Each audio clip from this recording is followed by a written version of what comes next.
ये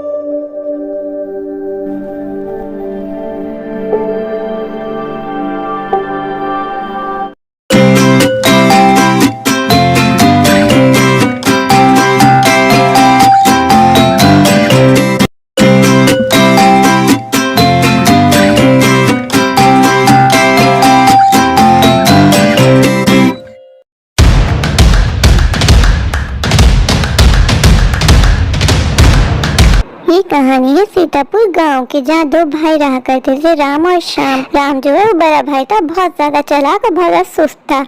कोशिश करता था हर काम छोटे भाई श्याम से करवाए, उसको उल्लू बना बना के। वो बड़ा भाई था इसलिए वो छोटे भाई पे काफी हुक्म चलाया करता था।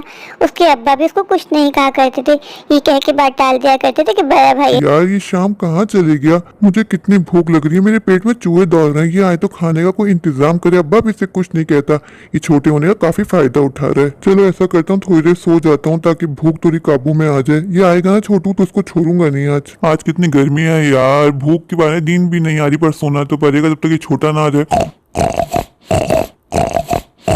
यार भैया घर पे गुस्सा करेगा, आज मैं काफी लेट हो गया हूँ। भैया को भूख लग रही होगी, मैं घर जाऊंगा तो वो चिक चिक करेगा। आज मुझे खेतों में काम करते करते काफी देर हो गई। अब मैं घर जाऊंगा, खाना पकाऊंगा, खाना खाऊंगा। मुझे भी कितनी भूख लग रही है, आज तो मुझे तबीयत भी अपनी ठीक नहीं लग रही, मुझे काफी चक्कर भी आ रहे, पर मैं क्या करूँ। अब्बा भाई को कुछ नहीं कहता, सारा घर का काम भैया मुझसे ही करवाता है। घर जाने से पहले गायों को चारा डाल देता हूँ, वरना बेचारी पूरी रात भूखी रहेंगी। भैया तो घर की कोई जिम्मेदारी उठाता ही नहीं है। चलो जल्दी खाना रेडी कर लो, भैया सो रहा है, वरना उठेगा तो फिर चिल्लाएगा मुझ पे। ये अब्बा भी मुझे कहीं नजर नहीं आ रहा, लगता है अब्बा खेतों में चले गया है। यार कासिम, तुम्हें पता लगा मुंशी जी की डेथ हो गई? कौन मुंशी जी? वही राम श्याम के अब्बा। यार मुझे सुन के बड़ा अफसोस हुआ। अब शाम का क्या होगा? राम तो फिर भी बहुत चालाक है, अपनी चालाकी से जिंदगी गुजारी लेगा बेचारा श्याम। उसके ऊपर तो राम हावी हो जाएगा। जब मुंशी जी जिंदा थे, राम तो जब भी शाम पे बहुत हुक्म चलाते थे, अब तो उसको खुली छूट होगी। वो हर काम बेचारे शाम से ही करवाया करेगा। बेचारा शाम सीधा साधा, उसे तो इस दुनिया की कोई अकल भी नहीं है। क्या बनेगा उस बेचारे शाम का? उसका तो ऊपर वाला ही हाफिज है। अब्बा तुम मुझे छोड़ के क्यों चले गए? भैया मुझ पे कितना जुल्म करता है। भैया मेरा कोई ख्याल नहीं करता, घर का काम भी मुझसे करवाता है और बाहर का भी, और मुझे खाने को भी सही से नहीं देता। ए छोटे, क्या कर रहा है? कहा था ना तुझे हाथ सही से चला। देख अभी तो तूने खुदाई नहीं की, फिर तुझे जाके गाय को चारा भी डालना है, फिर घर जाके तुझे खाना भी पकाना है। इतनी सुस्ती से काम करेगा तो खाना कैसे पकेगा? हम खाना कैसे खाएंगे? मैंने सुबह का बस नाश्ता ही तो किया हुआ, तेरी तरह थोड़ी ना कुछ थोड़ा थोड़ा नाप शनाप खाता रहूं। बस सुबह का नाश्ता करता हूँ, फिर दोपहर का खाना चाहिए होता है, जो तू मुझे वक्त पे कभी देता है नहीं। शाम तुम अपने भाई से कुछ तो सीख ले, तू मेरी बस नाक कटवाएगा। तेरा भाई सुबह उठता है, काम पे जाता है, कितनी मेहनत करता है, और एक तू पूरे दिन सुस्ती सुस्ती सुस्ती। अरे छोटे, कहाँ मर गया है? देख तेरा दूध उबल उबल के सारा खत्म हो गया, लगता है दूध भी पीने को नसीब नहीं होगा। कहाँ रह गया छोटा? लगता है भैया ने कोई ख्वाब देख लिया है, पर मैं क्या करूं? मैं भैया को आईना भी तो नहीं दिखा सकता। ये तू क्या मन ही मन बोलता रहता है? नहीं भैया मैं तो कुछ नहीं बोल रहा। चल छोटे, अब काम पे लग जा। आज तुझे काम मैं सिखाऊंगा। अब अब्बा तो रहा नहीं है, ये अब्बा का पुश्तैनी दरख्त है आम का। तुझे इसकी देखभाल करनी है, तुझे इसको खूब पानी देना है ताकि इस पे ज्यादा से ज्यादा फल है। समझ रहा है ना शाम के बच्चे? या फिर तुझे समझाऊं सही से? तू मुझे बहुत ज्यादा ना हटाने लग गया है, तुझे कोई बात समझ में ही नहीं आती है। लगता है तूने वो सीख लिया है, बस एक कान से सुनो और दूसरे कान से बड़े भाई की निकाल दो। जब मैं नहीं रहूंगा ना तो पछताएगा, तुझे समझाने वाला कोई नहीं होगा। अभी तू खुशकिस्मत है कि तेरे सर पे बड़े भाई का हाथ है, वरना आजकल कहाँ बड़े भाई को समझाते हैं। नहीं नहीं भैया आप फिक्र मत करो, मैं सारा काम समझ गया। मैं खूब इस दरख्त को पानी दूंगा। हमारा आम का दरख्त देखना कितना ज्यादा फल देगा। मैं इस दरख्त की बहुत देखभाल करूंगा, फिर मैं इसके मजे मजे के मीठे मीठे आम खाऊंगा। भैया को मैं नाराज होने का कोई मौका नहीं देना चाहता। भैया तो मेरा बाप समान है ना। ये आम का दरख्त अब्बा की लगाई हुई निशानी है, अब्बा ने इसको अपने हाथों से लगाया था। मैं इस दरख्त को कभी खत्म नहीं होने दूंगा, इसको हमेशा इस तरह ही रखूंगा। ये हमेशा हमें फल देगा, और जब मैं इस फल को खाया करूंगा मुझे अब्बा की बड़ी याद आएगी। अब्बा हमें कितने मजे मजे से मैंगो शेक बना के दिया करते थे, आम काट के क्यूब्स में खिलाया करते थे। अब्बा तुम क्यों चले गए इतनी जल्दी? वाह रे शाम, तूने तो बड़ा अच्छा पानी दिया पौधों को, देख कितने सारे आम आए। भैया अब तुम इससे क्या बनाओगे? ओ मेरे आम पे नजर भी मत डालना, ये आम से मैं खाऊंगा। भैया ये तुम कैसी बातें कर रहे हो? सारी मेहनत मैंने की। शाम आज तुझे मैं समझा ही देता हूँ। ये जो आम का दरख्त है, इसका नीचे का हिस्सा तेरा और इसका ऊपर का हिस्सा मेरा है, तो तू नीचे का ख्याल रख, मेरे आम पे नजर मत डालियो। आज मैं साफ साफ समझा देता हूँ। ये गाय है ना, इस गाय का आगे का हिस्सा तेरा, पीछे का हिस्सा मेरा। तो तुझे गाय को चारा भी डालना है, इसकी देखभाल भी करनी है, और इसका दूध सिर्फ और सिर्फ मैं इस्तेमाल करूंगा, तू नहीं कर सकता। मैं तो ये चाहता था कि अब्बा चले गए, अब्बा के जाने के बाद हम दोनों भाई मिलजुल के रहें, पर तेरी हरकतें ना मुझे कुछ समझ में नहीं आती, इसलिए मैं चाहता हूँ बंटवारा हो ही जाए। तो इसलिए मैंने सोचा कि आज बंटवारा कर दूं, फिर कल होके तूने हिस्सा मांग लिया तो मैं क्या करूंगा। भैया मैं ऐसा हूँ क्या? आपको लगता है मैं आपसे कुछ मांगूंगा? आप मुझे जो कुछ दोगे मैं खुशी खुशी ले लूंगा। भैया मेरे साथ ऐसा क्यों कर रहे हैं? पर मैं भैया के साथ बदतमीजी करना नहीं चाहता, भैया मेरे बड़े हैं, वो ऐसा क्यों कर रहे हैं? मुझे समझ में नहीं आ रहा मैं किससे अपने दिल की बात करूं। अब्बा भी चले गए जिसको मैं अपने दिल की बात बताया करता था। भैया तो मुझ पे जुल्म किए जा रहे हैं, मैं किससे कहूँ? मैं सिर्फ गाय को खाना खिलाऊंगा, जो मुझे भूख लग रही है, मुझे गाय का दूध नहीं मिल रहा, मैं क्या करूँ? पूरे दिन गाय को चारा मैं खिलाऊं, अब भैया सारा का सारा दूध लेके चल जाते हैं मेरे साथ, बहुत नाइंसाफी है। अब मुझे कुछ ना कुछ करना पड़ेगा। शाम ने छोटा होने का बहुत ज्यादा नाजायज फायदा उठा लिया है, मन ही मन में मेरे बारे में उल्टा सीधा कहता रहता है। मुझे तब ऐसा लगने लग गया शायद मैं इसी वजह से ज्यादा बीमार रहने लग गया हूँ। कहीं सच्ची में ये ऐसी बात तो नहीं है ना?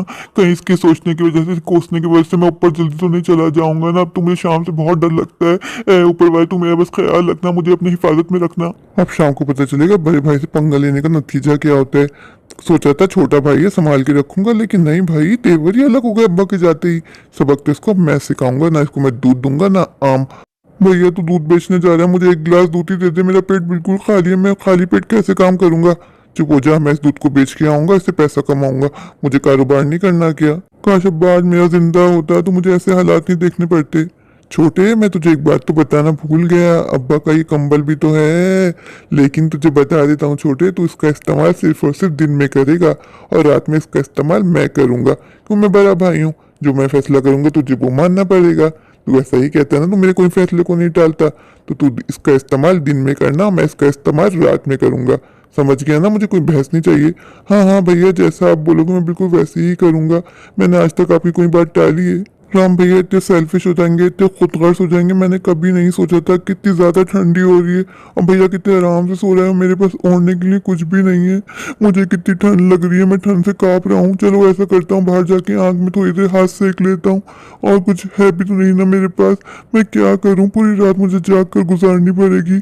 मैं अपना दुख किसको सुनाऊं? यार तुझे पता चला बेचारे शाम पे कितना जुल्म कर रहा है उसका भाई? हाँ हाँ मुझे सब पता चला यार, उसको देख के मुझे बड़ा रोना आता है, अंदर से दिल मेरा खून के आंसू रोता है। बड़ा भाई ऐसा निकलेगा बाप के जाने के बाद, ये तो कभी नहीं सोचा था। यार रहने दो, बड़ा भाई शुरू से सेल्फिश था, अंकल ने कभी उसको समझाया ही कहा। वो बेचारे शाम पे जुल्म करता रहता था। शाम को भी तो देखो, अल्लाह मियाँ की गाय, अल्लाह मियाँ की गाय। इंसान को इतना भी सीधा नहीं होना चाहिए कि अपना हक ना मांग सके। दुनिया का तो शुरू से यही दस्तूर है, जो जितना सीधा होता है दूसरा इंसान उसको उतना ही दबाता है। हाँ बात तो तुमने बिल्कुल सही कही है, पर बेचारे शाम को देख के मुझे बड़ा अफसोस होता है। तमाम गांव वालों को चाहिए कि मिलकर पंचायत बिठाएं और दोनों भाइयों को बराबर का हिस्सा दें, वरना बेचारा शाम पूरी जिंदगी यूं ही रोते रोते गुजार देगा। मैं जब भी खेत में आके बैठता हूँ खुली हवा खाने के लिए, जब बेचारे शाम को देखता हूँ पूरे दिन काम करता है, और इसका बड़ा भाई निकम्मा कभी नजर नहीं आता।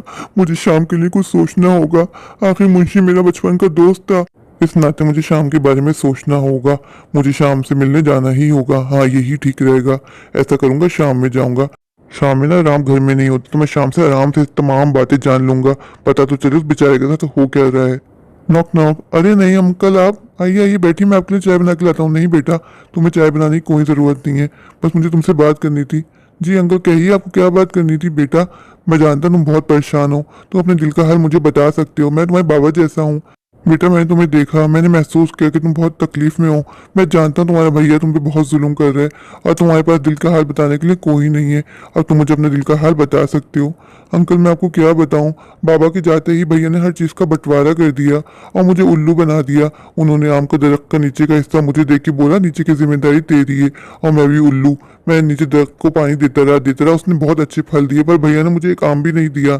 बेटा मैं समझ गया तुम्हारे भाई ने क्या चाल चली है, अब तुमसे मैं जैसा जैसा कहता जाऊं बस तुम वैसी वैसी करते जाना। तुम्हारे भाई को तो अब लाइन पे मैं लाऊंगा, मैं समझ गया तुम्हारे भाई की चाल। उसने तुम मासूम को देख के तुम्हें उल्लू बना दिया, उसे क्या लगा कि तुम्हारे पास कोई नहीं है जो तुम्हें समझा सके। मैं हूँ बेटा, अब तुम परेशान नहीं होना, बस जैसे जैसे मैं कहूँ वैसे वैसे करते जाओ। आज तुम जाके आम का सारा दरख्त नीचे से काट देना। भैया से कहना मैं नीचे का दरख्त काट के उसकी लकड़ियां बेच के पैसा कमाऊंगा, उससे कोई काम करूंगा। भी भैया कुछ नहीं कर पाएगा। अरे अरे अरे छोटे तू ये क्या कर रहा है? तो आम के दरख्त को नुकसान पहुंचाने आ गया, ये अब्बा की निशानी है ना। तू ही कहता था ना इसको कभी कुछ नहीं होने देंगे, और तू सेल्फिश बन गया। भैया तुमने ही तो कहा था दरख्त के नीचे का हिस्सा मेरा है, तो मैं दरख्त को नीचे से काटूंगा, इसकी लकड़ी बाजार जाके बेचूंगा, फिर कोई काम शुरू करूंगा। भैया मुझे भी तो खाना पीना है ना, मुझे भी तो अपने पेट के बारे में सोचना है। तुम तो हो सेल्फिश, तुमने बोला कि ऊपर का आम तुम्हारा है, तुमने तो मुझे एक आम भी नहीं दिया। छोटे मुझे माफ कर दे, मैं थोड़े टाइम के लिए सेल्फिश हो गया था, मैं थोड़ा खुदगर्ज हो गया था, तो इसको नुकसान मत पहुंचा। आज से हम दोनों भाई मिल बांट के इसके फल खाएंगे, तुझे मैं बराबर के आम दूंगा। ठीक है भैया, अगर तुम वादा करते हो तो मैं छोड़ देता हूँ, वरना मैंने सोचा था मैं इसकी लकड़ी बेच के कोई काम शुरू करूंगा। ले छोटे, इस टोकरी से तुझे जितने आम लेने ले ले, पर इस दरख्त को नुकसान मत पहुंचा।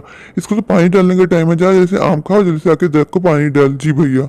ये छोटे को क्या हो गया? छोटा इतना चालाक तो कभी ना आता, कोई तो है जो इसको पट्टी पढ़ा रहा है। मुझे छोटे के ऊपर नजर रखनी पड़ेगी। हा हा हा, अंकल ने बिल्कुल ठीक कहा था। क्या हुआ शाम, आज तो बड़े खुश नजर आ रहे हो। अंकल मुझे आपको थैंक यू बोलना था, आपने जैसा कहा बिल्कुल वैसे ही हुआ, बस मैं जैसा जैसा कहता जाऊँ तो बिल्कुल वैसे वैसे करते जाना।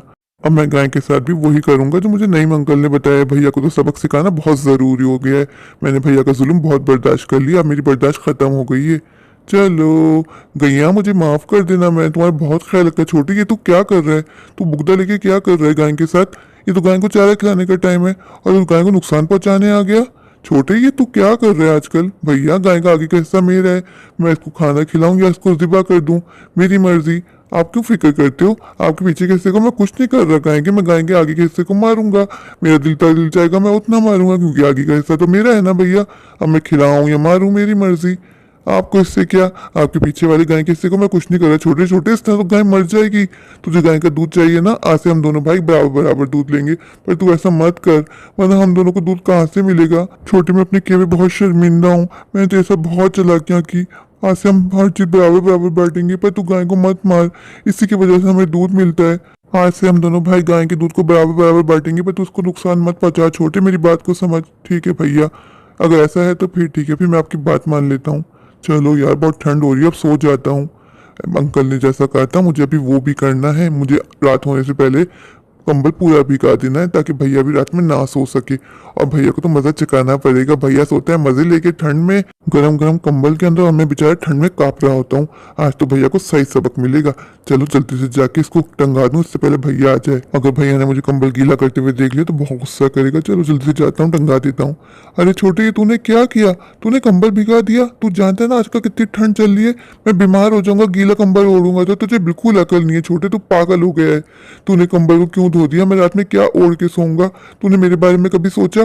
तू जानता है पूरे दिन में थका हुआ होता हूँ, रात में सुकून की नींद सोता हूँ। भैया दिन में तो कंबल मेरा है ना, मैं इसको गीला करूँ कुछ भी करूँ मेरी मर्जी। आपने तो कहा था दिन में तेरा कंबल होगा, तो ये बहुत गंदा हो रहा था, तो मैंने सोचा थोड़ा सा धो दूं, बस इसीलिए धोने आया था। भैया कभी आपने मेरे बारे में सोचा कि मैंने सर्दी की रातें कैसे गुजारी हैं? आप तो गर्म कंबल ओढ़ के सुकून से सो जाया करते थे, और मैं बेचारा आग के आगे बैठ के सिर्फ कांपता रहता था। तो आपको भी तो वो एक्सपीरियंस करना चाहिए ना, कि पूरी रात जाग के आग के पास बैठ के कैसा टाइम गुजरता है। आज आपको मैं वही फील करवाना चाहता हूँ। आए भैया दोनों बैठते हैं आग के पास, हाथ सेकते हैं।